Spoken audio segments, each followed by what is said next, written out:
Thank you very much for having invited me. It's a great pleasure. I haven't been back to Ukraine since the beginning of the war in 2014. I was in Kiev just at the very beginning of the little green men operating in the Donbass. So you give me the opportunity at least to go back to Kiev in virtual terms. And I also hope very much that the parliamentarians who have been hit by COVID will have a prompt return to health. It's a nasty pandemic, and we're going to have to live like this for some time, I'm afraid. First, a little bit of soul searching in France. There has been in the 20th century a soft spot for Russia in France. A soft spot linked to the alliance with Russia and Britain on the eve of the First World War. And this has left substantial memories. L'Alliance Franco-Russe, of course, this was more than 100 years ago, but you still have that kind of feeling. And of course, in the Second World War, notwithstanding the Stalin-Hitler Pact, the Soviet Union was seen as one of France's liberators in the Second World War. We still have a metro station called Stalingrad, probably one of the few places in the world which has not been called Volgograd.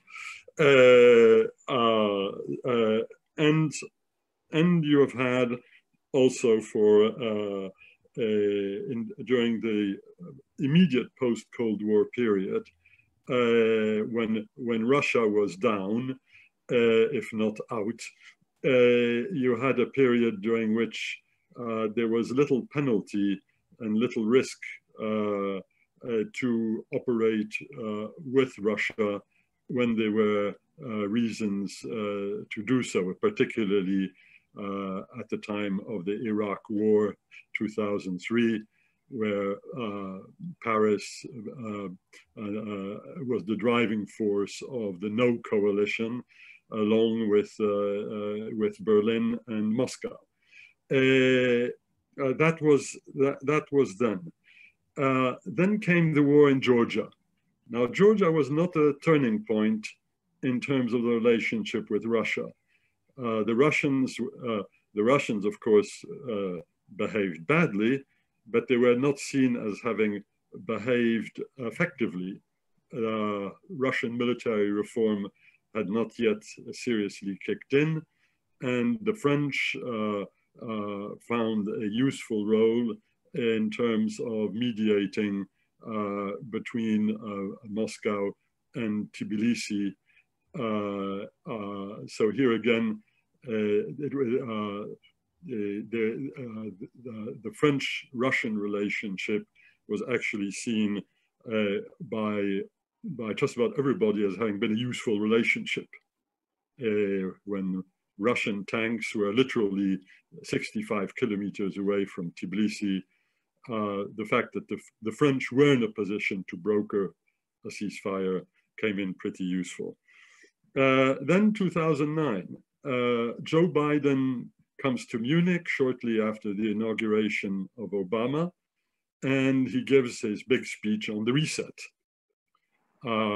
Reset is an English word, it's not a French word. Sarkozy took reset quite seriously and did a terrible deal. I was against it at the time, which was the sale of the Mistral force projection ships to Russia. Then 2014. 2014 is the turning point. That's very clear. The lodestone for the French in this affair, as in others, notably in the post-Cold War era, has been whatever we do, let's try and do it with the Germans. In the same way as we did vis-a-vis Bush in the Iraq War, here we worked with the Germans on how to deal with the Russian aggression against Ukraine, both in the Crimea and in the Donbass. There was, when Germany decided, to the great surprise of the Russians, they were not amused. I was also in Moscow at that time, and Putin's advisors were not expecting the Germans to move the way they did, nor were they enchantés when they saw that the French and the Germans were operating together. And that is why you have EU sanctions, and why you continue to have EU sanctions, and why the sanctions are renewed continuously with actually rather little difficulty. This should not be forgotten, year after year after year after year. Then comes Macron. Macron was the object of a Russian disinformation smear campaign during his election, both in terms of info ops and in terms of cyber ops. And as you may remember, the manner in which he humiliated Putin at the big press conference in Versailles shortly after his inauguration, when to an unwise question from a representative of Russia Today, Macron answered and said, well, Russia Today and Sputnik were not invited to my campaign briefings because they are not part of the press. They are agents of influence. And actually, they're organs of influence. Sorry, he used the organ word, which, as you know, in Russian has a very specific meaning, and Macron knew what that meaning was, and obviously Putin did so too. So there was no particular love between Macron and Putin, but Macron believed that he could play the role of the horse whisperer, as he tried to do with Trump and as he tried to do with Erdogan. And so he tried to do with Putin. In the case of Trump, the failure of horse whispering was evident by April of 2018. So that lasted only a bit more than a year. In the case of Erdogan, it lasted just a little bit more. In the case of Putin, it went on until a new turning point in 2019. That's when Macron talks about rapprochement. He didn't use the reset word. And what drove Macron's rapprochement? And here's the interesting part. The rapprochement is not about Russia. It's about China. That is, Macron's reasoning was, our big problem in the fullness of time is the rise of China as the other superpower, along with the United States. Russia and China have he used the word strategic alliance, which is a misnomer, but that misnomer played a big role in Macron's analysis. They are in alliance. This is obviously not good for Europe, because we have Russia, which is obviously a problem, and we have China, which is the growing bigger problem. And therefore, it is in Europe's interest to detach Russia from China.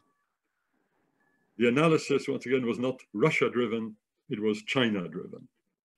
And Macron imagined that he could achieve this by setting up his so-called strategic dialogue with Russia, including an arms control dimension, which in itself was actually not in itself a bad idea. Remember that at the time, Russia was violating the INF treaty, but it's the Americans under Trump who decided to leave the treaty.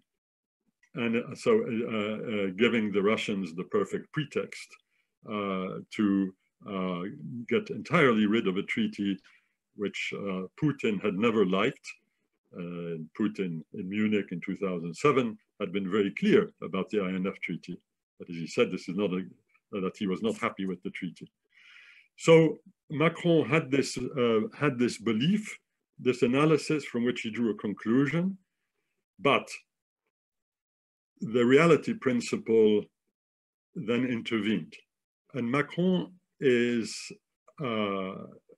may make mistakes in his analysis, like we all do at some stage or another, but Macron does not ignore the reality principle.